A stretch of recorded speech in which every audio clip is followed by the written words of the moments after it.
What's up, everyone? Welcome. We are live right now on Cannabis, and if you're joining us on YouTube or Spotify, thank you so much for joining us. We have a great episode for you today. We have Brandon Rust. We're going to be talking all about this is another one of our great episodes about growing and grow science and all kinds of stuff. So Brandon's super knowledgeable. People love our episodes that we do with Brandon and the knowledge that he drops. So we're super excited to have him back on the show and thankful for his time today. We've got folks in the chat, so we're going to be taking some questions from our Cannabis members. But before we get too far into the show, we need to give a couple shout outs. First off, again, shout outs to the Cannabis community. It's our members only community. If you enjoy our if you enjoy our channel, you enjoy our podcasts and our content, you can join our community, search Cannabis in the App Store, and use the code BUZZ for your first month free. We're also going to shout out lostcoastplanttherapy.com. If you need a spray to help knock down mites, all sorts of things that are attacking your plants, check out lostcoastplanttherapy.com. We just did an episode with Dirk a couple weeks back that was great, so please check that out, and we appreciate their support. And then last shout out from me before I throw it over to JR goes out to SacredThreeMushrooms.com, our friend Tanazi. If you want to grow your own fungi at home, you can order this kit that has everything you need, and if you need to source spores and other stuff, he's got everything you need and how-to videos and all sorts of stuff. So go over to SacredThreeMushrooms.com and use the code CANNABUZZ for 10% off. And then our last couple shout-outs before we get into the interview is going to go over to JR. Excellent, Q. Thanks. Of course, we're doing our Tiki announcements. And Tiki has his limited time offer, TikiSeeds.com. You get a free pack and stickers with every order. He's got a bunch of swag there that he's going to be promoting for the Halloween time. So hit up TikiSeeds.com. And then the second shout out I want to do is HelioSupply.com. They hooked us up with some of these batteries, and it's 15% off code at Cannabis. So hit them up at HelioSupply.com. All right, everyone, we've got a great episode for you today. We've got Brandon Rust from Bokashi Earthworks on. We're going to be talking all about humic and fulvic acids. We're super excited to have Brandon on the show. Thanks for joining us, Brandon. Thanks for having me. It's good to be back. Yeah, thanks for coming back, buddy. I'm glad that we're able to have you as a friend of the show and to be able to come on and, like Q said, kind of drop some knowledge for people. I think that you're working in a direction that is going to maybe benefit a lot of people, not just us cannabis farmers. So I kind of want to get into a little bit of that before we move into the humics and fulvics. I know you've been very busy since we last talked. Can you kind of catch us up with the pots and the humics and fulvics and the mining? Sure. Yes. So I've always got a bunch of different projects. I've been working on a business proposal to try to raise capital to build a factory to manufacture the humic and fulvic acid fertilizers that Dr. George Keltizes, who was the structural engineer on the Apollo space program. He's my friend and mentor. And so I went to North Dakota. North Dakota's main sources of revenue and the largest industry is both energy and agriculture. They mine lignite for coal-powered fire plants. And I went up there to source lignite, to go look at the mines, talk with the ag department, talk with the president of the mining companies, the commerce department, and everybody was really receptive because although mining has a bad reputation, they remediate all of the land and they oftentimes turned it into agricultural crop production land. And they also do carbon capture technology, so 90% of the carbon emissions that are produced are actually captured and used in other industries. And so I went up there and I would talk to them about how we can extract the humic and fulvic acid and the mineral elements from the lignite itself for agriculture. And they're really receptive to the idea because energy and fertilizers are inherently connected together because it costs a massive amount of energy to produce things like urea or ammonium from the Haber-Bosch process. And most of the cheap energy that's used is from overseas, and also the resources. So the goal would be to build a factory next to the power source to manufacture. And I'm going to give you an example. It costs around, I don't know, 60 million BTUs to produce a metric ton of urea, and it costs about 900,000 BTUs to manufacture 1 ton of Humate fertilizer. The Humate fertilizer is complete fertilizer, while that urea is only nitrogen. It's got a very low use efficiency, and it takes a lot of energy produced. So when I told them that we could produce fertilizers efficiently, cost effectively, and then for every 2 metric tons of humate that's produced, 1 ton of carbon is being sequestered into the soil because it is 50% carbon by volume. So I wanted to try to tie industrial energy and agriculture together to create kind of carbon neutral industrial systems. And so I had conversations with a lot of different people. They're all kind of North Dakota royalty, so to speak. They're the people that are responsible for large business and how things play out in the state. So I went kind of to the top. They're really receptive. They really enjoyed the conversations that they had, and I enjoyed the conversations as well. And so we're just slowly moving forward. And the idea is to create these new large industrial systems which are carbon neutral. One of the things about energy in North Dakota is that the most cost-effective way for energy production right now is coal-fired power plants. One of the biggest industries that's going to be coming online now is going to be data. With quantum computing and AI technology, massive data centers, they're building a $20 billion with a B dollar data center. Now, this data center requires so much energy, it will require 3 power plants just to power it. And that can't be supplied with wind and solar because those are intermittent and it has to have power 100% of the time. Now, all of the new industries like material sciences, protein folding for the medical industry, all these things are all gonna emerge out of this technology, but all of those industries are also going to require energy.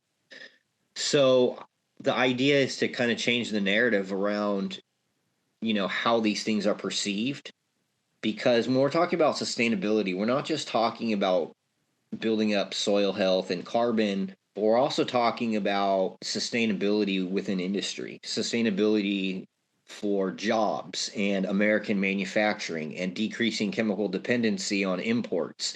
And the upstream effect of all of this is that we'll have healthier food systems, because when we transition to the humate fertilizers, we don't have any of the negative detrimental impacts that are associated with conventional fertilizers and the acidification of our soil organic matter. It builds up soil carbon, and over time builds up soil health and fertility supplying the mineral elements that they need for large crop production. Now, what we've seen in trials is that we oftentimes double the protein content and the mineral content in the food itself, and also increase yields. So the upstream effect of that is anything that's produced for feedstock or anything that's made into bread and pasta has higher nutritional content in it. And that means that we ourselves get more nutrition in our body, more proteins, more amino acids, more healthy things that we need to be healthy, both physically and mentally.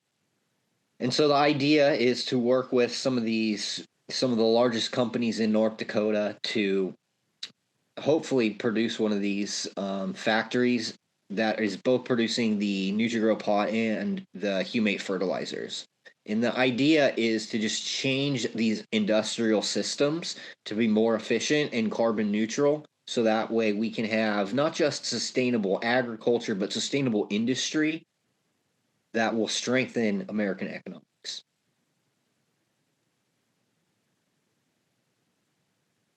So you released a pretty interesting video about carbon sequestering and modern farming practices that you're kind of talking about, where we're rebuilding the soil rather than depleting the soil. And then in turn, we're also able to sequester more of the carbon. That's kind of the issue of what we're dealing with. Yeah, so the goal is to create these systems, because when we're talking about something like 28,000 hectares, that's a lot of land to do things like K&F and add compost. It's too expensive for most people. And so offering a simple solution that solves a massive problem is what Dr. George has, come up with. And so what happens is when we're adding in the humate fertilizer, it's 50% carbon by volume in the form of humic and fulvic acids.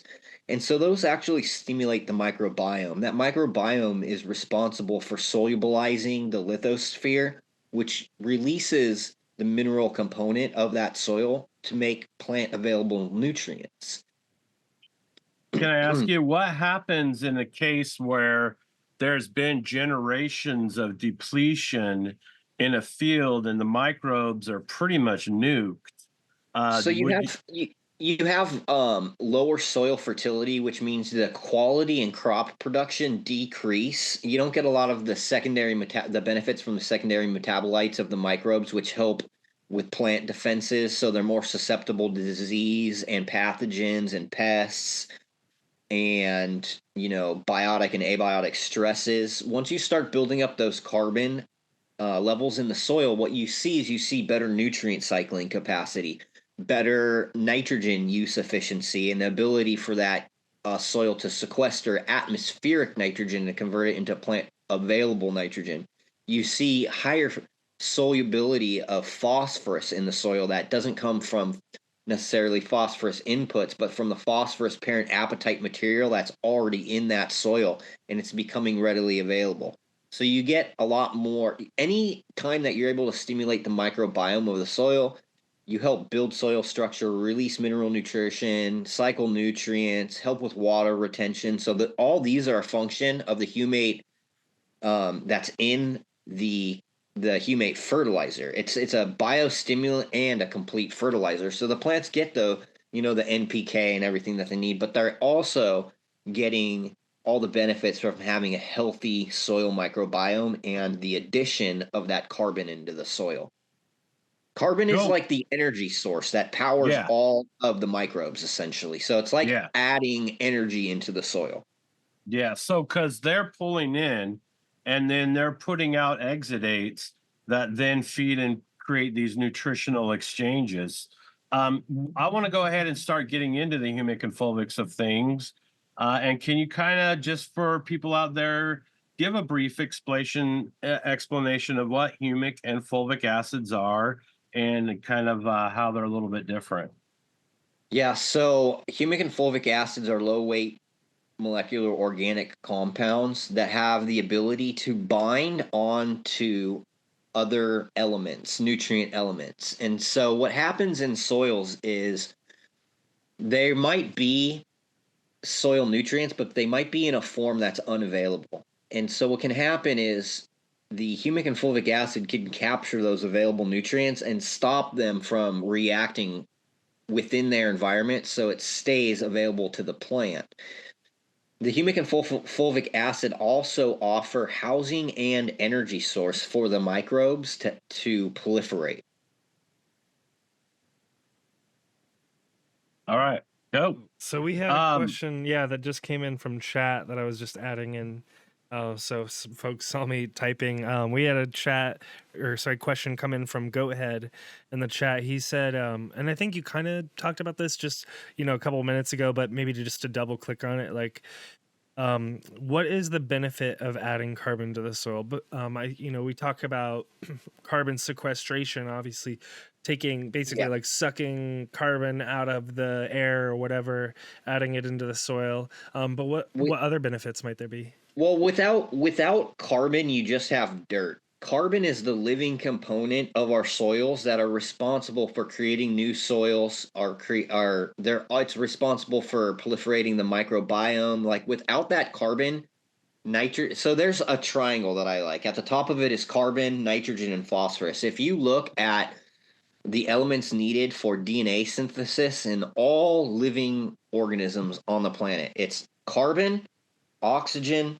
hydrogen, nitrogen, and phosphorus. Those are what make amino acids, proteins, DNA, RNA. So those things have to be, and microbes find a way to extract those from our environment, whether they're from the atmosphere or whether they're from the mineral component in soil.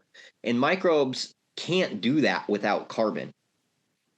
And so when you're building up the carbon, it's like building up your fuel source. The more fuel you have, the more fire you have. So think about it like that. The more carbon that you have, the more fuel for the microbes to do all the wonderful things that they do in soil, like creating new soil, helping aid in soil structure, creating, polysaccharide compounds that aggregate soil together that help with water retention and gas and air exchange.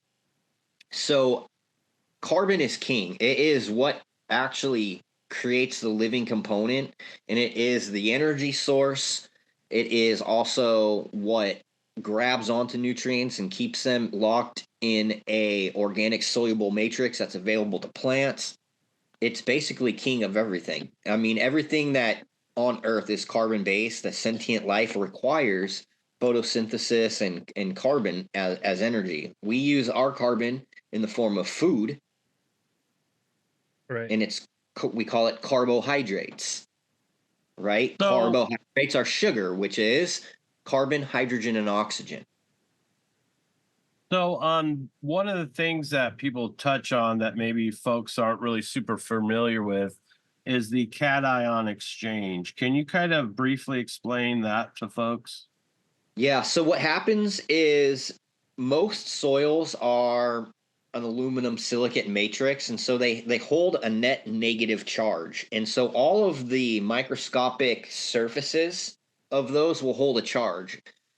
And when water is introduced, the water will actually bind with other mineral elements and create what's called colloids. And they will stick to the surfaces, because they're typically positively charged, to the surfaces of these negatively charged surfaces, whether it is the lithosphere or the mineral content of that soil, or if it's the surfaces of organic matter. And when you add humic and fulvic acids, they have these long chains that both have negative and positive sites on them that allow these colloids to attach themselves. And so you can think of it kind of like the parking spots in a shopping mall. If all of those spots are potential places where nutrient ions can park and stay there until the plant utilizes them. And it's an exchange, because one car might move, or one molecule of calcium might move off that space, and then a molecule of magnesium will move into that space. And so they're exchange sites where these nutrient elements are constantly moving from the surface of that into solution while the plant is uptaking water. Can you talk about a little bit about how it can also bind on to stuff you don't want, like heavy metals and stuff?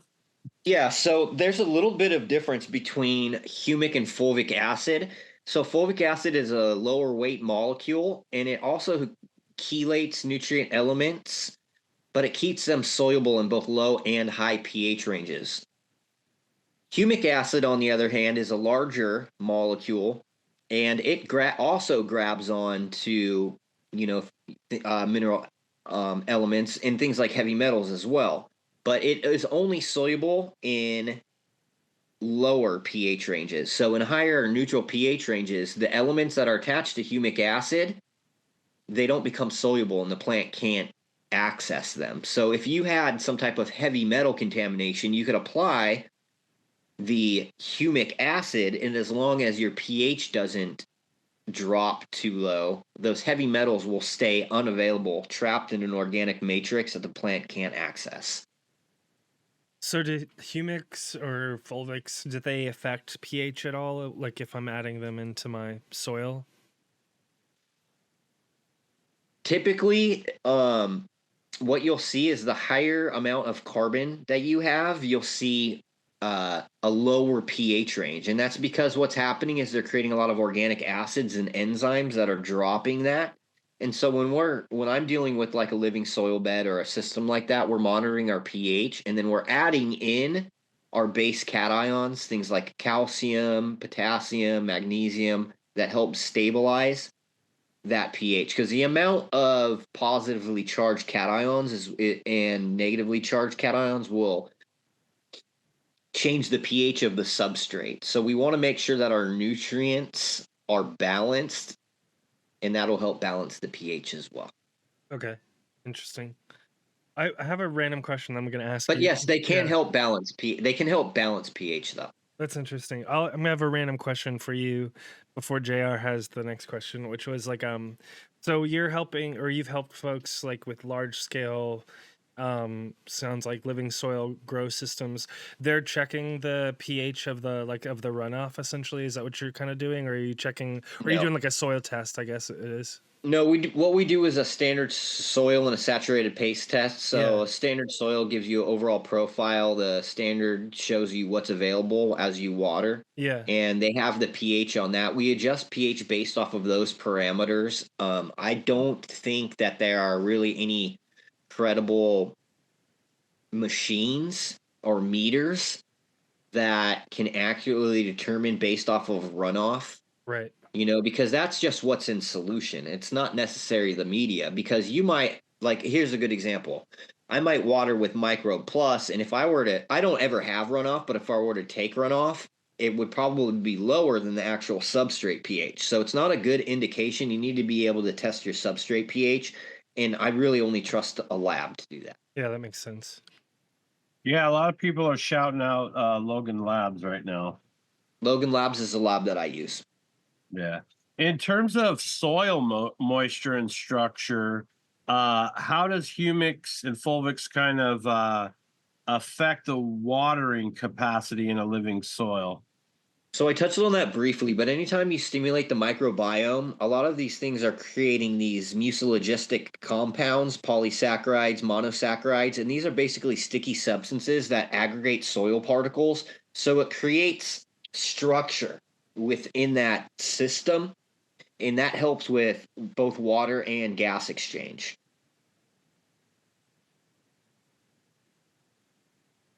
I have a question that just came in from Go Ahead and Chat. I think the essence of the question is, what does humic acid provide that fulvic acid doesn't provide, or vice versa? Yeah, so the difference between humic and fulvic acid is that fulvic acid offers better chelation and better transport, because anything that it comes in contact with that it chelates is going to stay soluble in both high and low pHs.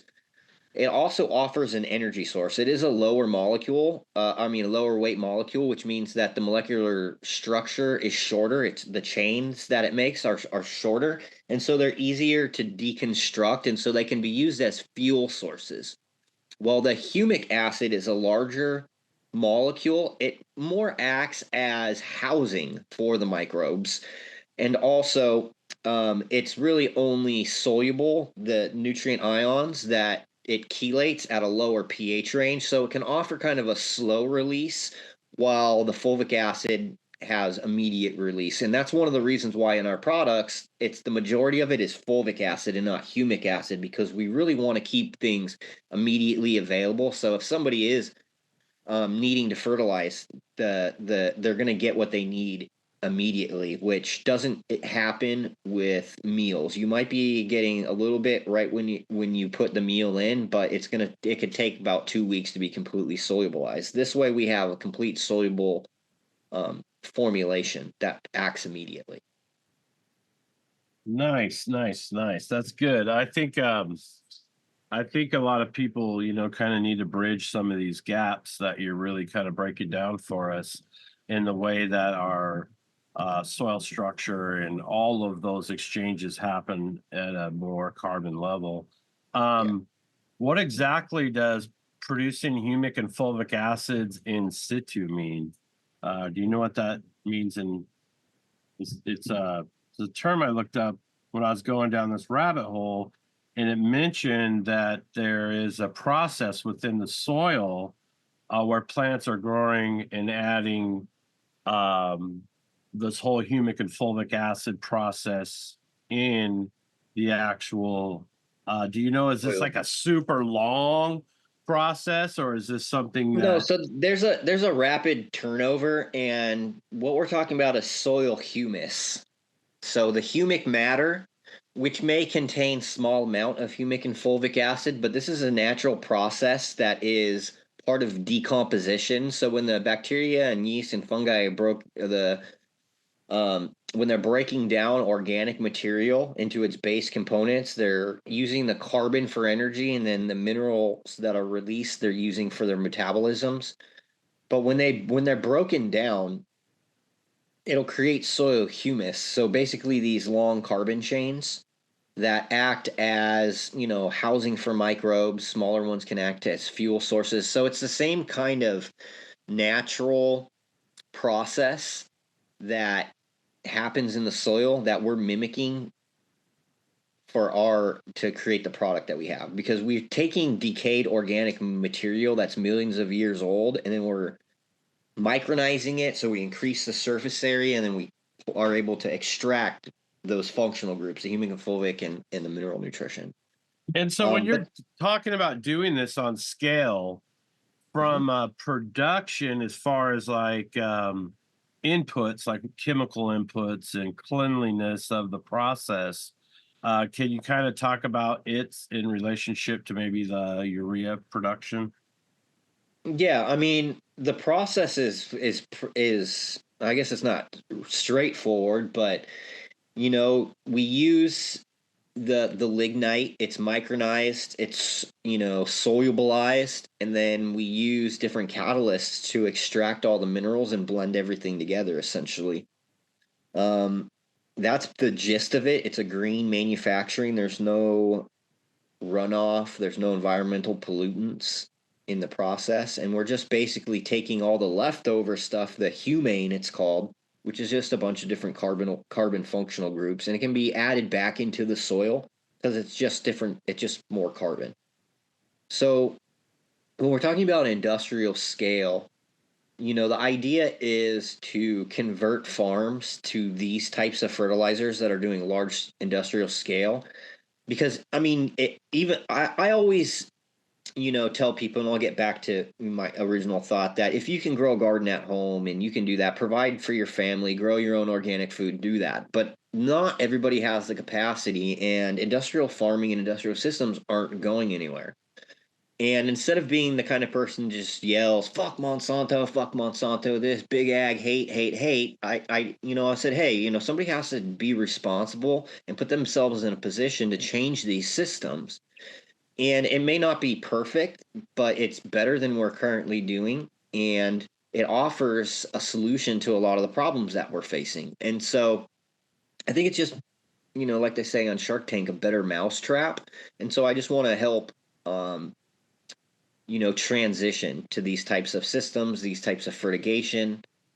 We'll And talk about that a little bit because, like we briefly talked about earlier, some of these farms have had generations and generations of depletion.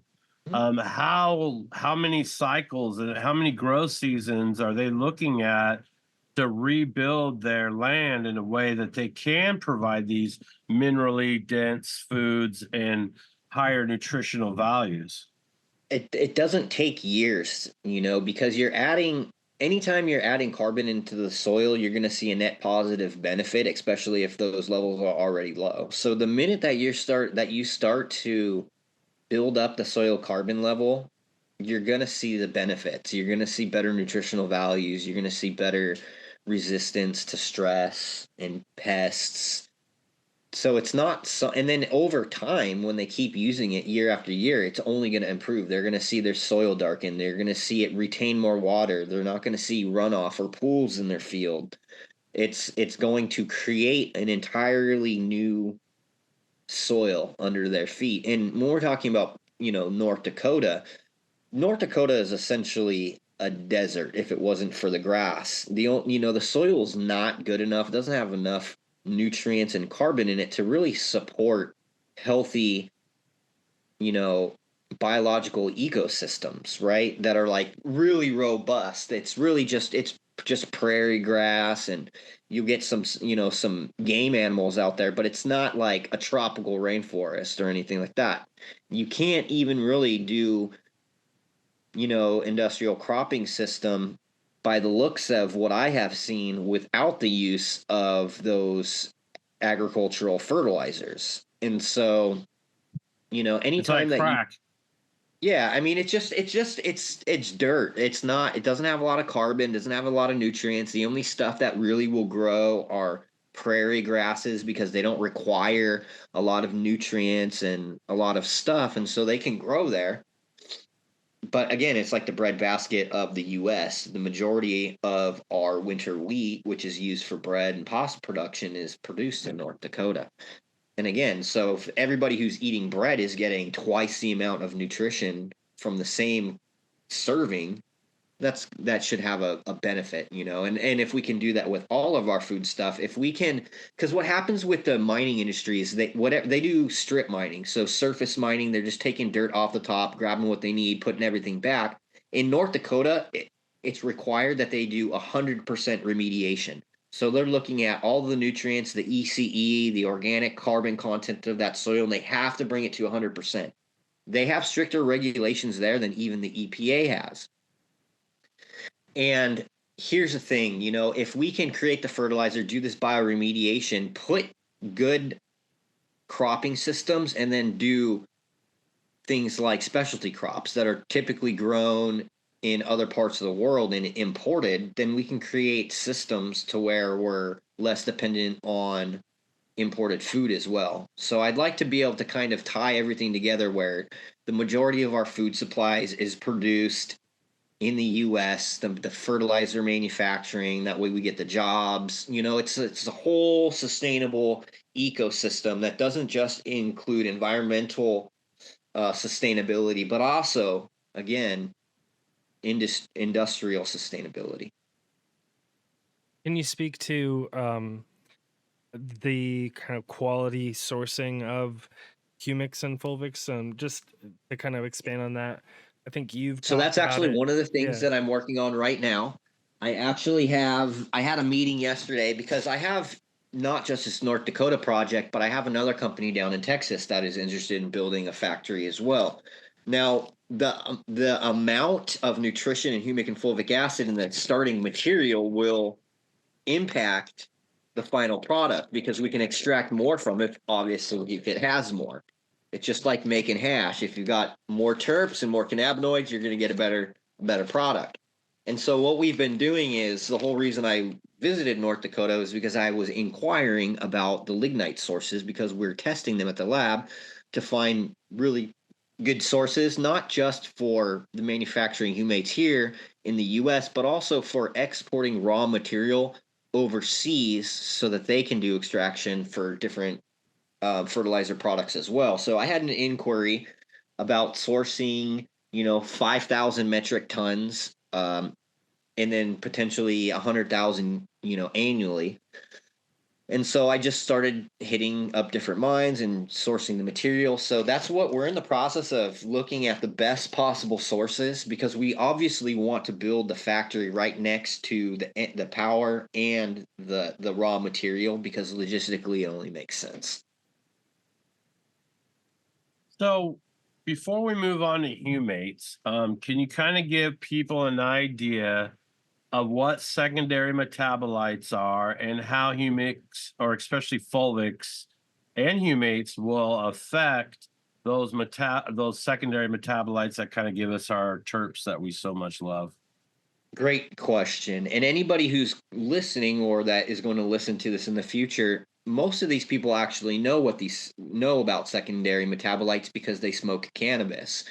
The metabolites that are being produced in cannabis are the cannabinoids and the terpenes, and those, have been produced by the plant as like chemical defense and stuff like that. But they work on our bodies. But it is basically a byproduct, and it is a chemical compound Now, when we're talking about metabolites that are made by microbes, same thing. They produce these different types of metabolites, and it's actually what does the biochemical work in the soil. So a good example of the some of these metabolites are enzymes like amylase and phosphatase and chitinase. These are all enzymes that break down different forms of organic material to liberate those nutrient ions from the apatite material. So let's take phosphatase, for instance. It's kind of like an enzyme that acts as a key that separates the phosphorus grouping from whatever it is attached to so that the plant can have access to it, or so the microbe can have access to it. And so these metabolites do a lot of different things. Some of these metabolites will break down organic matter. Some of these metabolites will kill off other pathogens in soil and other bacteria. Some of these metabolites are sidiophores, which will grab on to nutrient ions like iron and keep them in available form for the plant. Some of these are amino acids or small peptides that contain nitrogen that the plant can absorb and utilize for metabolic processes. And then the benefit from the humic and fulvic acid is the plant, when the nutrient ions are attached to the humic and fulvic acid, they can be passively transported without the plant having to use any energy for the uptake. And that energy can then be used for different processes, for different metabolic processes in the plant, like the production of secondary metabolites or chemical stress defense responses. It basically is an energy saving mechanism when you have things that are carbon chelated, because the plant can access it more efficiently without having to utilize it. So those defenses and those immunal responses, those are kind of all our terpenes and cannabinoids are kind of byproducts of that evolution in the plant. So I always ask this question. I really ask smart people this question is, what makes a certain cultivar phenotype taste exactly like it smells? Well, I think that the combination of flavonoids and terpenes, because I get varieties that don't taste like they smoke, but I do have varieties that do taste like they smell. And so I think it's just genetics, really. I think also nutrition plays a huge part, because over fertilization will drastically affect the taste and flavor. It will also affect the cannabinoid and terpene production. So making sure you don't over fertilize and maintaining proper nutrients is really part of that. Having a healthy microbiome, anytime that you can stimulate the plant to create, optimum health, they're going to be able to basically code all of their genes. When you have what's called upregulation and it's a, let's say, genetic response, when the plant is really healthy, has access to all of the nutrients it needs. The analogy that I like to use is, you could have somebody who's really bad at writing, right? They're really sloppy, their punctuation's improper. Now you can read their note that they wrote, but not very well. Now, when you have everything that you need, that code is being wrote very beautifully, like a scribe wrote it. It's in cursive, it's beautiful, it's all punctuated correctly, it's precise, it's easy to read. That is kind of like the way I think of upregulation. So when those codes are being coded efficiently and accurately, you get a better response comes to the production of metabolites, the overall health and vigor, the quality and the expression from a genetic standpoint. JR, you're on mute there. So it's built into the code. Is what I'm thinking is because if you have 100 phenotypes from the same genetic breeding project, and you have those ones that are tasting just totally different than most of the others, they're the unicorns. I think there has to be something in the way that coding from the from the parental and maybe the grandparents that come in that say kind of like, oh, here in the code, you got to taste exactly like you smell. I don't know. Yeah, I mean, genetics plays a huge part, and part of, optimizing genetic performance is obviously health. And it's Yes. not just health from a nutritional perspective, but it's also environmental health. And Hmm. you could have identical twins grow up in completely different environments, and their personalities will be greatly different, even if their similarities are extremely close as well. So environment will play a huge role in the expression, but also nutrition. And then what can it do genetically? Because if it doesn't have the code for something, then it's just not going to do it. A good example is there's a what's called a COG7 mutation that's in cannabis, and it makes the plant resistant to hop latent viroid. Now, if that mutation doesn't exist, then it's not going to have that defense system. But as long as that isn't encoded into the plant, you should be able to turn it on by optimizing all of your health parameters. Interesting. I wanted to ask you, because we're about like 40 something minutes into the show. Before we get into Humates, I was going to ask you about the NutriPots that you've made, because I think that's a cool product, and I don't want to kind of let's save it to the very, very end. And I know you've been like working on that for what years now, I think. So it's been cool to watch the journey. Let us know kind of what's going on. Are people able to get it? No, it's sold out. So the thing is that to produce the pots manually, it's very labor intensive. It takes a lot of time. And I put together a business proposal that included the manufacturing at scale of that particular product. And so I'm just waiting. I'm waiting until we build a factory and then we can turn it on full scale. I can actually market, because the problem is when you have a product like that that's that good, that does what it does, it's a great product that can become viral. But if we start doing the marketing and stuff behind that, and I don't have inventory, it hurts me as a brand. Right. So for the time being, I would rather just put it off to the side. It's out of stock, but when we do go back in stock and we go into large scale production, we'll actually put some money behind the marketing. Cool. That way people can, There's kind of proof of concept. It's all there. And now you just need the capital to launch the product.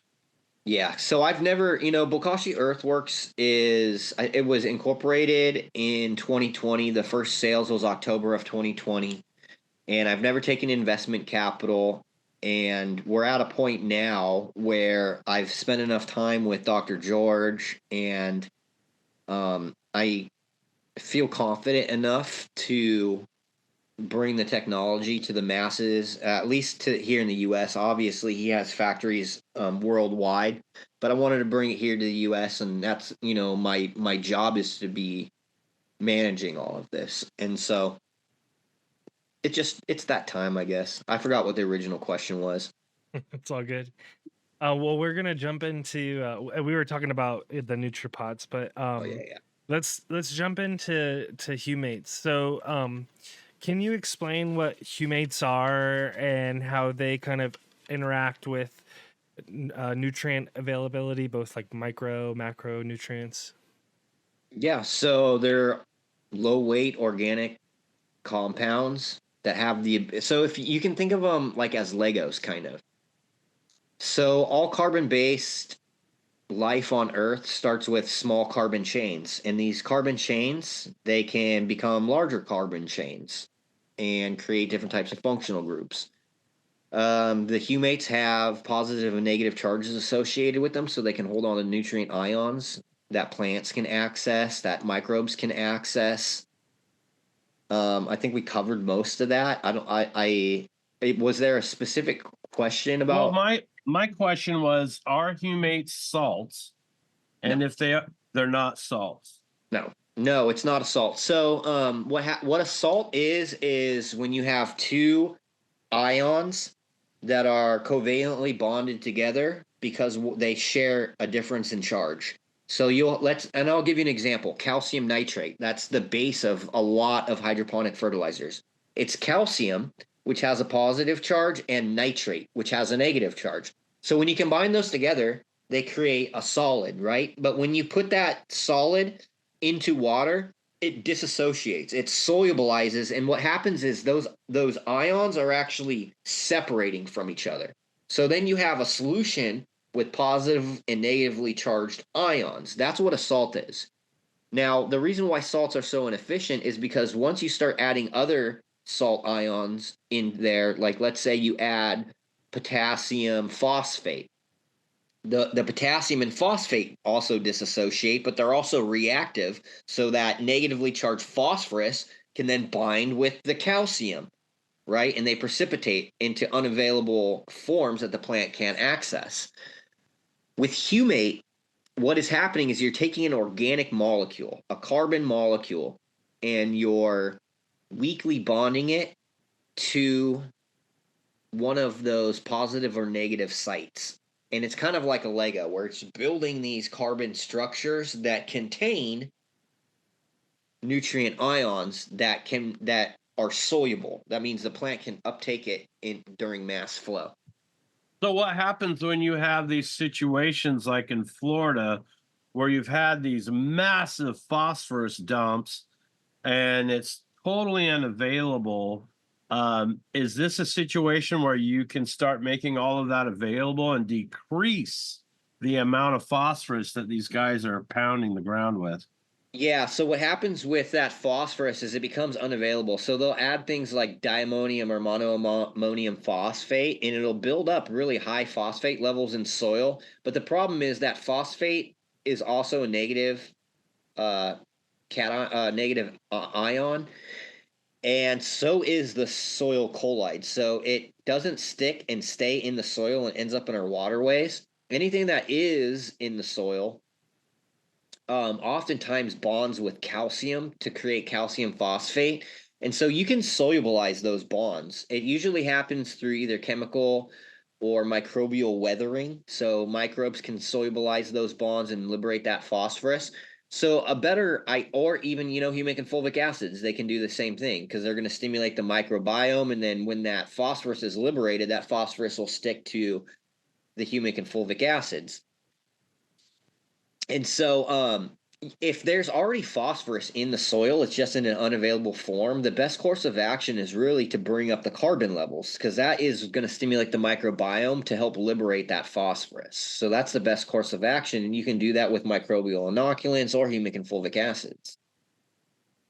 So we had like one last question for you on humates before we had a few more questions about what you've been up to, the Kashi Earthworks, and some of your products, because we've got some fans in the chat. Oops, and I dropped my microphone. But anyways, the question we were going to ask you about humates was, are there any sort of like precautions or things I should consider if I go out and buy humate and add it into my nutrient like regime or schedule or anything like that? Do people typically need to worry of it kind of like messing things up or anything like that? No, one of the greatest things about humic and fulvic acid is when you add them to a salt base, what happens is it decreases those precipitation reactions that we just happened because those molecules will attach to the humic and fulvic acid and not to other ions, right? So it decreases the precipitation reaction, which allows you to use less because it's more efficient. Do you have that problem of, because it's kind of chelated and ready? Yeah, do you have like that problem of the over ionic kind of burst? If so, anybody who's doing salt bases, if they're adding humic and fulvic acids, what you see is they're decreasing their EC greatly because the availability and the ease of use for the plant to take up those nutrients is much more efficient. And so you use less. You also see less water usage, less runoff. You don't see the buildup in the precipitation on the sides of the media and on the top of the media like you typically do. You'll see less of that. Our product is unique in the fact that it not only contains more humic and fulvic acid than any other product on the market, but it's a complete fertilizer in itself. So it can be used as a standalone with things like the calcium silica, but it can also be used as an additive. It can be added to a salt base where you would use, 2-3 milliliters per gallon of humate, but you would decrease your salt base by 60%, lowering your EC and the amount of salt base that you're using, and you get essentially better quality overall because the efficiency of uptake and all And of the so positive benefits talked about. go ahead and shout out some of the resources that you have available on the website for feed charts and stuff like that to help people navigate this. Yeah, so if you want to learn about soil science, microbiology, soil chemistry, we have a website blog that's we add stuff every week, and it's chocked full of information. We also have feed charts, and there's information on every single product. Our main product, our main products are the Micro Plus, the Humate Fertilizers, and the microbe spores, but we also have the Green Bodie Veg and Bloom organic top dress amendments. We also have the calcium silica.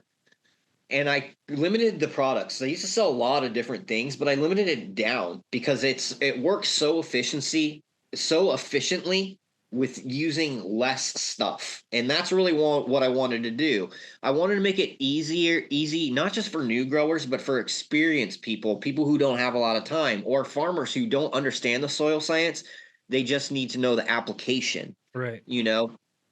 And that's what we've done. So if you look at products like Neptune's Harvest, you might be buying like 11 to 18 different products, doing all these mixing, pHing, doing all this stuff.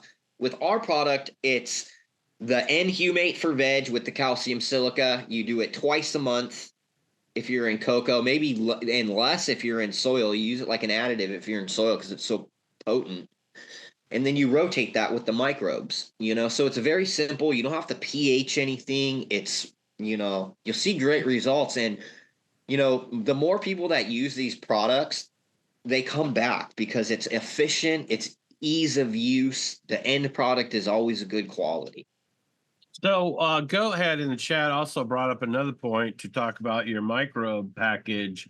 And one of the things I've been going down this rabbit hole with is the microbes that are in a class that have to be put into dormancy and then reawakened versus microbes that are in a more active state and don't have to be awakened from dormancy. Can you kind of talk about that a little bit? Yeah, well, with any of the microbial products that you purchase, you want products that do go dormant. And the reason why is because they do this naturally. Endospores, when different lactic acid bacteria create spores, they encapsulate their bodies when they run out of food or the environment isn't optimal. Once they're in a environment that's optimal, they emerge essentially from their hibernation, so to speak, and they become active and they start feeding and producing metabolites and solubilizing nutrients and breaking down organic matter. If you look at fungus, they create spores so that way when they're in an optimal condition, they can start to grow. So all of our products are either spores, like our Micro Plus and Bacillus subtilis. They're in spore forms, and that way we can preserve them for long periods of time, and you can use them when you need them. They're going to become active as soon as they become wet and have a food source. One of the I'll let you die real quick. And it's great. The Micro Plus is a multifunctional probiotic. It's a consortium that has decades of science behind it. It's also known as effective microorganisms. It's lactic acid bacteria, photosynthetic bacteria, and yeast, and they actually work synergistically together. And I strongly believe that it is by far the best consortium of microorganisms. And I've tried everything. Okay, so I've got Dr. Bell from Mammoth P coming on here in a couple weeks. And one of the rabbit holes with him that we've been talking about is sugar sources. He's of the discipline that you don't want to add sugar sources. You want the plant to provide the sugar sources so that populates the nutrient exchanges and the party that you're looking to have in the rhizosphere versus targeting. So can you talk about that a little bit? Yeah, I always tell people not to feed molasses to the soil, right? We use molasses as a feedstock for the microbes when we're doing things like fermentation, but we want the metabolites from the microbes, right? That's what we're really after. So we're trying to proliferate a certain type of microorganism. If your microbiome is out of balance, and let's say you have fusarium in your soil, and you add a carbohydrate that can help it proliferate and grow, you're doing something that's detrimental to the soil. And plants, the whole, like 85% of the photosynthates that plants produce are exuded as exudates, root exudates. And those are carbon-based compounds that if a plant is, lacking something, it can kind of change what it excretes to try to promote the type of organism that is going to assist it in acquiring whatever it is it needs. So I never use molasses. I always do a microbial inoculant. I always kind of thought of it as the way our own microbiome works in our gut, and the way that communicates chemistry to how we are in every aspect of of how we are. And so I kind of try to think of that as well as with the plant when it's trying to communicate with these microbes and uptake what it needs. It's going to be able to do it in a more healthy way by adding some of these humates to it, so that it has this kind of buffet of what it's looking for. Yep. I mean, they again, it's a fuel source, so it'll power a lot of different species and classes of microorganisms that can be beneficial. And adding that multifunctional probiotic, that's really helps as well, because you're outcompeting any of the bad pathogens. So you're promoting all of the good things that are in that system and kind of outcompeting all of the bad stuff. Nice. And so as we kind of do a wrap up, go ahead and give us some of the lineup you have of your genetic offerings, because you've also been doing some breeding projects. So go ahead and break down some of those offerings to folks as we kind of wrap things up. We have the Bokashi Earthworks website, and then I also have the Bokashi Seed Vault, bokashiseedvault.com. And I've got Blueberry Train Mac on there. I have some high divorce rate, which is a wedding cake mac cross to a Limarilla mac cross. I have a drop that I just did with Green Bodie, Afghani Bull Rider times 89 NL, and that is almost sold out. But we also have a Fem drop that we did. It was Afghani Bull Rider crossed to Hazy Kush. There's still plenty of those left. I don't rely on seeds as a business. And so I do a lot of work before I release stuff, and I don't release a ton of stuff all the time like a lot of seed companies do, because I test everything and I do a lot of line work. So everything that's on my site is all stuff that I've been working for a long time and stuff that I'm continually working on. And it usually goes fast because I don't do huge batch quantities. They're more limited, boutique style. And I curate everything in-house. I do all the selection work. I do everything. So. And you did some Black Lime Reserve work. Is any of that stuff available? Tons of that.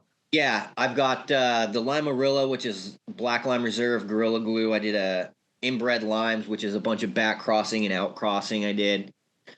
And then I have the Purple Punch Black Lime Reserve.